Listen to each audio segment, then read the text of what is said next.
Bismillahirrahmanirrahim. My dear friends and my loving students, अस्सलाम वालेकुम।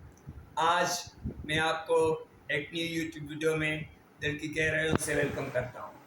आज जिस टॉपिक पे हम लोग डिस्कस करने वाले हैं वो रिसर्च की टाइप्स के हवाले से है। आपको पता है लास्ट वीडियो में हम रिसर्च को डिस्कस कर चुके हैं, रिसर्च किसे कहते हैं और रिसर्च की टाइप्स कौन कौन सी होती हैं। आज जिस टाइप पे हम लोग डिस्कस करने वाले हैं उसका नाम है अप्लाइड रिसर्च। जी हाँ, आज जिस टाइप को हम डिस्कस करने वाले हैं वो है अप्लाइड रिसर्च। मगर आपको पता है कि हम अपने टॉपिक को डिस्कस करते हैं किसी भी अच्छी लाइनों के साथ। आजकल कहते हैं लालच के बगैर कोई भी चीज़ नहीं होती। सारी चीज़ें जो होती हैं उसमें कहीं ना कहीं डायरेक्टली और इनडायरेक्टली लालच छुपी होती है, गरज छुपा होता है। किसी शायर ने बहुत खूबसूरत लाइनें कही थी, मियाँ वो दिन गए अब ये हमाकत कौन करता है। मियाँ वो दिन गए अब ये हमाकत कौन करता है। क्या कहते हैं उसे मोहब्बत कौन करता है। क्या कहते हैं उसे मोहब्बत कौन करता है। कोई गम से परेशान है, कोई जन्नत का तालिब है। कोई गम से परेशान है, कोई जन्नत का तालिब है। गरज सजदे करवाती है, इबादत कौन करता है। गरज सजदे करवाती है, इबादत कौन करता है। दोस्तों, लास्ट वीडियो में हमने रिसर्च को डिस्कस किया था कि रिसर्च किसे कहते हैं। उसके बाद रिसर्च की टाइप्स को भी डिस्कस किया था। जैसे कि हमने बात की थी रिसर्च के हवाले से कि रिसर्च एक ऐसा टूल है जिसमें हम अपने टारगेट्स को अचीव करने के लिए डिफरेंट जो है वो प्रॉब्लम्स को डायग्नोज करते हैं और प्रॉब्लम्स को एवेल्यूएट करने के लिए हम लोग रिसर्च करते हैं। उसके बाद हमने बेसिक रिसर्च की 4 टाइप्स होती हैं। There are 4 types: basic research, applied research, quantitative research and qualitative research. Basic research में हमने डिस्कस किया था कि कैसे डेटा को एक्सटेंड करने के लिए, नॉलेज को एक्सटेंड करने के लिए, अपने प्रॉब्लम को ज़्यादा से ज़्यादा क्लियरिफाई करने के लिए हम लोग जो रिसर्च करते हैं वो बेसिक रिसर्च में आती है। आज जिस टाइप पे हम लोग डिस्कस करने वाले हैं वो है अप्लाइड रिसर्च।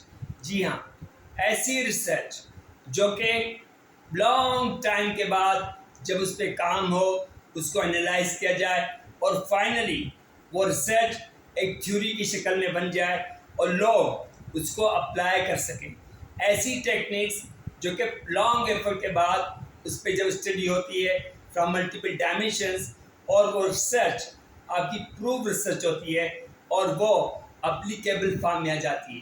तो ऐसी रिसर्च जिसको दूसरे रिसर्चर्स अप्लाई करें अपने टारगेट्स के हिसाब से, उसे अप्लाइड रिसर्च कहा जाता है।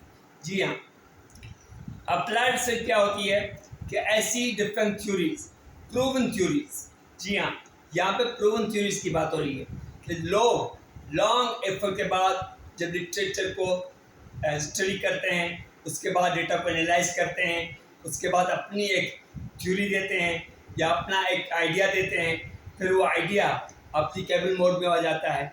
जब दूसरे रिसर्चर्स उन थ्योरीज को अप्लाई करते हैं तो वो आप लोगों की अप्लाइड रिसर्च होती है।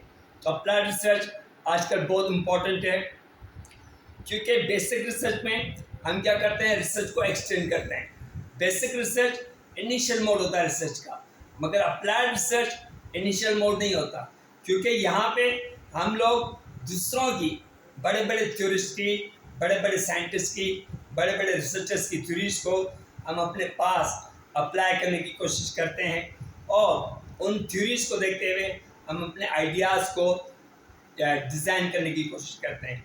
तो अप्लाइड रिसर्च उसे कहते हैं कि जो रिसर्च प्रूव हो चुकी हो उसको अपनी रिक्वायरमेंट के हिसाब से अप्लाई करना कि हम लोग भी क्वालिटी ओरिएंटेड रिसर्च को प्रोड्यूस कर सकें। तो ये कॉन्सेप्ट आज का अप्लाइड रिसर्च के हवाले से था।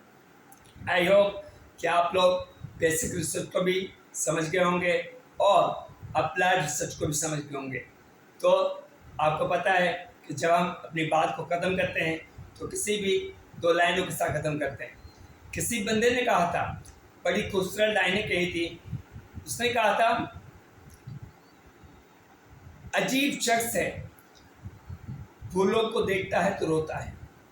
अजीब शख्स है, फूलों को देखता है तो रोता है। रोज़ जब उसको मैं देखूं तो कांटों पे सोता है। ज़िंदगी रही तो नेक्स्ट वीडियो में आपसे मुलाकात होगी। तब तक अल्लाह हाफ़िज़।